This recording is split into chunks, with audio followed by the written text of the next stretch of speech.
Hello student, class 10th का chapter 3 करा रही हूँ आज। दो चर वाले रैखिक समीकरण युग्म। दो चर वाले समीकरण किस प्रकार के होते हैं? ax plus B Y plus C is equal to 0 के रूप में जो भी समीकरण होंगे वो क्या होंगे? दो चर के। इसमें दो चर हैं x और y। इसकी एक्सरसाइज 1 देखिएगा 3.1।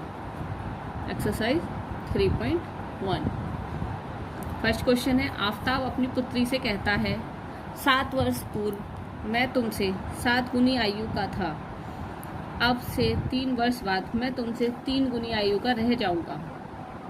इस स्थिति को बीजगणितीय एवं ग्राफीय रूपों में व्यक्त कीजिए। तो पहले आपको इक्वेशन बनानी होंगी, फिर इसे ग्राफ में आपको बताना है। तो आप समझिए इसे कैसे करते हैं। इसका सॉल्यूशन, माना आफताब की वर्तमान आयु हमने मान ली कितनी? x वर्ष है, और उसकी पुत्री की हमने मान ली y वर्ष। अब 7 वर्ष पूर्व कह रहा है वो, आफताब की आयु उसकी पुत्री की आयु से कितनी हो जाएगी? 7 गुनी। तो उसके लिए पहले आपको 7 वर्ष पूर्व आयु चाहिए इनकी। उसके लिए क्या करना होगा? जो भी हमने आयु वर्तमान मांगनी है, अगर पूर्व पूछेगा कहेगा तो माइनस करेंगे, और आफ्टर मतलब बाद में कहेगा तो प्लस करेंगे। तो यहाँ पर पूर्व का है तो दोनों की आयु में हमने माइनस कर दिया। अब हमारा क्या कह रहा है? फर्स्ट इक्वेशन, फर्स्ट कंडीशन है उसकी, 7 वर्ष पूर्व मेरी आयु तुमसे 7 गुनी आयु का था। तो x माइनस 7 क्या हो जाएगा? 7 गुनी हो जाएगी y माइनस 7 के। इसे सॉल्व कर लेंगे। x minus 7 is equal to 7y minus 49। तो x minus 7y is equal to minus 49, ये इधर जाएगा प्लस का हो जाएगा। x minus 7y is equal to minus के 42। ये इक्वेशन बना गई हमारी। इसी तरीके से सेकंड कंडीशन उसने क्या कही है हमारी? सेकंड कंडीशन है 3 वर्ष बाद मैं तुमसे केवल 3 गुनी आयु का रह जाऊंगा। अब 3 वर्ष बाद, तो 3 वर्ष बाद आयु क्या होगी? 3 वर्ष बाद दोनों की आयु लिख देंगे हम। आफताब की आयु कितनी हो जाएगी? बाद के लिए मैंने कहा है प्लस हो जाता है, और पहले के लिए माइनस। 3 वर्ष है तो 3 प्लस कर देंगे, और पुत्री की y प्लस 3। जितने वर्ष कहेंगे उतने वर्ष प्लस हो जाएंगे। अब वो कह रहा है अब मैं 3 वर्ष बाद मैं तुमसे केवल 3 गुनी आयु का रह जाऊंगा। अब है 3 वर्ष बाद 3 गुनी आयु का हो जाएगा, तो हमने 3 की गुणा कर दी पुत्री की आयु में। तो x plus 3 is equal to 3y plus 9। x minus 3y is equal to 9 minus 3। x minus 3y is equal to क्या आ गया? 6। ये इक्वेशन आ गई हमारी सेकंड। ठीक है, ये सेकंड इक्वेशन है। अब इनसे हमें क्या करना है? इनके पॉइंट्स निकालने हैं, जिससे हम क्या बनाएंगे? ग्राफ पर इसे बताएंगे। आपके पास ग्राफ हो इस टाइम प्रॉब्लम है, सबके पास हर चीज़ नहीं है, तो आप ग्राफ होगा तो ग्राफ पे करिएगा, वरना मैं आपको इस पर कराऊंगी कॉपी पर, आप उस पर करिएगा।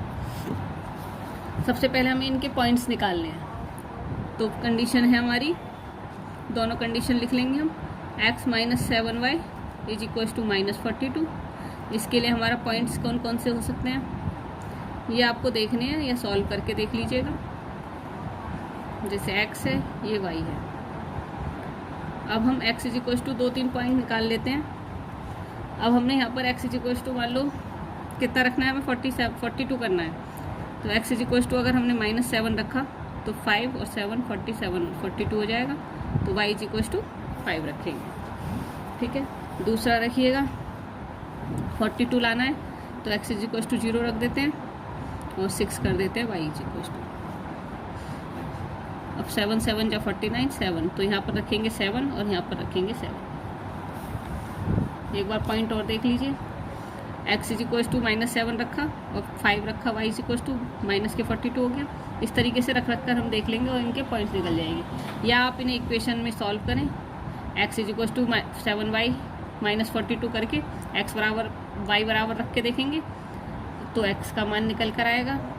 उस तरीके से भी सॉल्व कर सकते हैं, इक्वेशन की तरह सॉल्व कर सकते हैं, इस तरीके से सॉल्व कर सकते हैं। हमारी सेकंड कंडीशन है x minus 3y is equal to 6।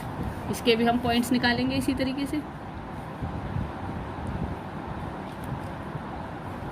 x और y तो हमने रखा सबसे पहले 0 रख लो, -2 y इज इक्वल टू तो 6 हो जाएगा।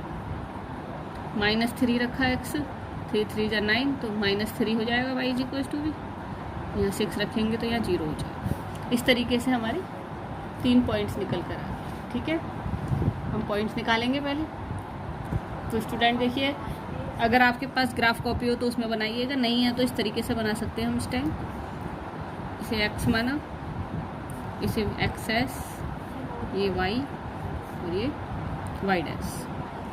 अब आपको पता होना चाहिए ये है 0, इसके पॉइंट्स हम मान लेते हैं 1, x के होंगे पॉजिटिव, इधर होंगे नेगेटिव, 2 3 4 5 6 7 8। इसी तरीके से हम सबके पॉइंट रख देंगे। मैं पॉइंट रख देता तो आप देखिएगा अब इसे हम ग्राफ पे कैसे बनाएंगे। जो हमें पॉइंट दे रखे हैं, x का पॉइंट क्या दे रखा था पहला, -7 और 5। x है हमारा -7 और y है हमारा 5, तो हम इसी के अकॉर्डिंग यहाँ पर लिख लेंगे, इसका पॉइंट बना देंगे -7 और 5। सेकंड है 0 और 6, तो 0 ये है, 6 ये, तो यहाँ पर लिख देंगे 0 और 6। नेक्स्ट है हमारा 7 और 7, 7 यहाँ और इसका भी 7, स्केल की सहायता से बनाना है आपको। तो 7 और 7 इस तरीके से एक लाइन हमारी आ गई, पैरेलल लाइन। ठीक है, और पॉइंट्स होते तो और आगे आ जाती हैं। इस तरीके से 2 हमारी लाइन आ जाएंगी और ग्राफ हमारा पूरा आ जाएगा। सेकंड हमारी कंडीशन थी, उसके हमारे थे पॉइंट्स 0 और -2, 0 और -2, तो पॉइंट रखेंगे 0 और -2। नेक्स्ट है -3 और -3, -3 और -3, तो ये वाला पॉइंट हो गया। नेक्स्ट है हमारा 6 और 0, 6 और 0, तो यहाँ पे हम लिखेंगे 6 और 0। अब हम इन्हें मिला देंगे तो नेक्स्ट हमारी आ गई। इस तरीके से हम ग्राफीय रूप में ये दोनों रेखाएं दिखा सकते हैं।